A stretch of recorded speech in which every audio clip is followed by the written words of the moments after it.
After covering LittleBigPlanet for the PSP last year, you'd think the next logical step is to talk about the Vita game, right? Well, let's not get ahead of ourselves, because if you remember, there was something else released between PSP and PS Vita, a shorter adventure that some fans might consider primitive compared to a certain LBP2 DLC pack.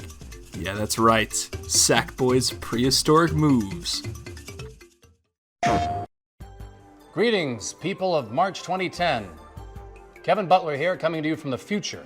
That's right, all the way from November 2010. Let me tell you, the future is crazy. We all eat our food through straws, and we're all still reeling from the shocking end of the baseball season. That's right, Kansas City in 6, so call your bookie.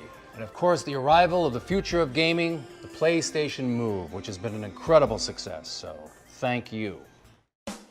Released in September of 2010, the PlayStation Move controller was Sony's attempt at mimicking Nintendo's success with the Wii. Not only did the controller use the PlayStation Eye for tracking, similar to the Wii's sensor bar, but they even had a Wii nunchuck counterpart with the navigation controller, something I still don't own to this day.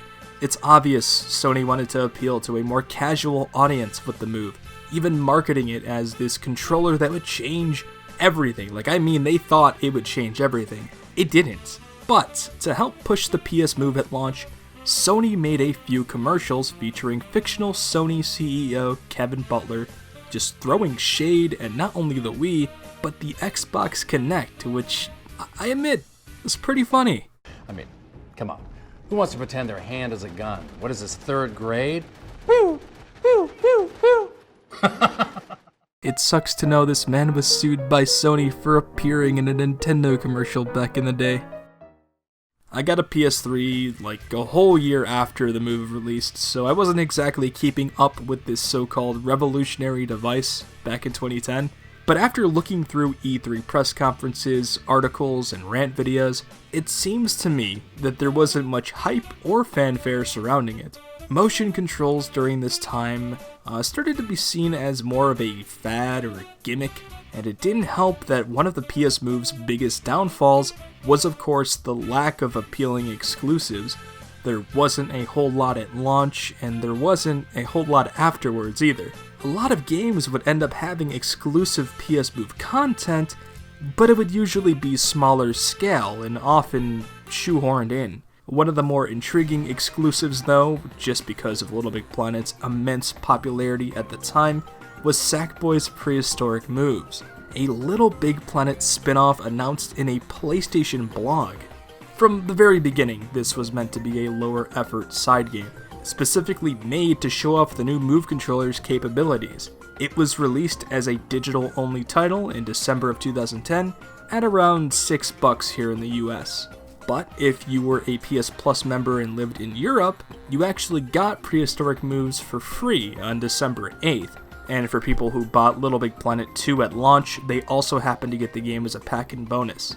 Which, remember, LBP2 was releasing in just 1 month. So, how was the game? Well, upon launching the game, you can immediately tell this looks exactly like LittleBigPlanet 1. The loading screens, UI, and even the pod is identical to the first game. And if you were expecting some type of online play or level creator, you're out of luck. Prehistoric Moves strictly focuses on its story mode, a 40-minute adventure consisting of 6 main levels and 4 minigame levels. The main levels are your typical LittleBigPlanet story levels. The standard floaty physics are still intact, and nothing really feels off or deviates from the original game in any way. As for minigame levels, they're your run-of-the-mill score-based challenges like the ones seen in LBP1. The only real difference is, of course, the Move controller functionality. The PS Move is going to be your key to solving puzzles and platforming through each level. If an object has a pink indicator on it, that means you're able to use the PS Move to interact with it. And whether it's pulling at a dinosaur's tongue to open its mouth, or dragging a firefly with your cursor not only to light up a room, but also interact with other objects, I'd say there's plenty of fun ways to use the PlayStation Move here, even if its use is strictly relegated to glowy pink things all around the level. The whole prehistoric dinosaur theme is also unique for sure. I actually did like it a bit, and I'm glad they did cover a new theme in the LBP1 engine one last time. A downside, though, is that there's no new music, not a single new track. All of it is taken straight from LBP1's story mode, but while no new music is present, there are other brand new assets such as stickers, materials, objects, and new costumes. But all of them are not collectible. Instead, there's a new collectible called the Special Bubble.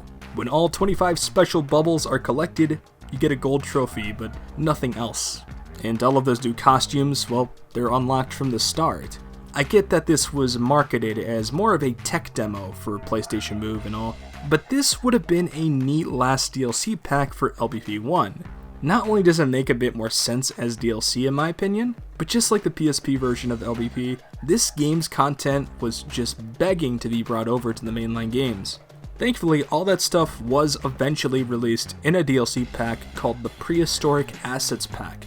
The only issue with that is that it was released 5 years later, which at that point meant it was exclusive to LBP3. It's not compatible with older games, even though this stuff was essentially built for the first game, and it's a shame. It's a shame they didn't do it sooner, but I'm sure modders have already solved that issue by now. But like I mentioned earlier, I don't have the navigation controller. The one controller that actually has an analog stick, so unfortunately, I did not play this game the way it was intended. See, if you don't have the navigation controller, they expect you to play with more than one person. You would have somebody control the PlayStation Move while anyone else uses the DualShock 3 to control Sackboy. Since I don't really have friends around or really anybody willing to play some Sackboy's prehistoric moves, I had to use both controllers myself, a DualShock in my left hand and the Move in my right. Yeah, it was extremely uncomfortable, as you might expect, and it made some of the more easier challenges actually challenging. Halfway through, I didn't even know if I was going to beat the game. And on top of that, I just had controller issues in general. The damn thing had trouble calibrating with my PSI camera. Another issue I had was the cursor drifting every now and then, but you could just press the triangle button to recalibrate it, so it's whatever. Overall though, my first experience with Sackboy's prehistoric moves was just fine. I would consider going back to it just to ace all of the levels, collect the special bubbles, and earn all of the trophies, but after that, yeah, I don't know. Compared to actual LittleBigPlanet games, this barely has any replayability, and that's mainly due to the lack of collectibles, the lack of a level creator, and a general lack of content.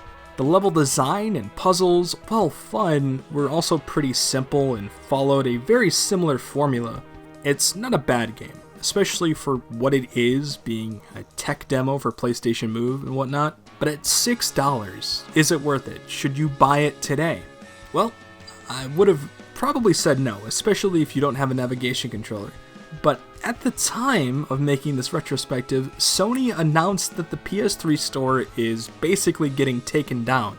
If you haven't heard about that yet, I talked all about it in my previous video, but yes, now I would buy it, just because it's digital only, and by July of this year, it's going to be gone forever. I can't say I really recommend the PS Move itself, though, because looking back, all this controller really turned out to be was a more accurate Wii remote, with barely any games to justify its purchase. It would never go on to be this outstanding achievement for Sony. It wasn't really anything revolutionary like they said it would be, but for whatever reason, we're still using the Move controller for things like PSVR.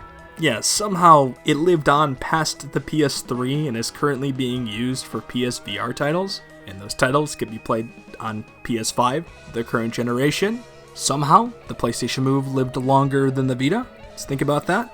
However, this won't last much longer, as Sony has already announced the PS Move's successor quite recently. This new controller is being made for the next generation of PSVR and looks to be a much needed upgrade with an improved button layout, finger detection, adaptive triggers, and more.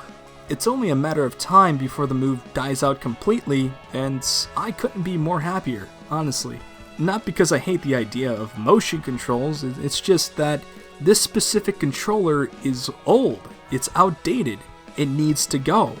That's why I can't say the PS Move is a worthwhile purchase in 2021. But if you like LittleBigPlanet, it might still be cool to pick up. I mean, sure, there's prehistoric moves that I just talked about today, but in LBP2 there was a whole move pack DLC, and from what I remember, that was a lot more enjoyable than prehistoric moves. Just keep in mind that the PlayStation Eye camera is necessary for tracking the PlayStation Move, and a navigation controller is highly recommended once again, because you don't want to be playing the game like I played it. It's not good. All of this stuff is dirt cheap on eBay anyway, so if you really want to pick it up, you can.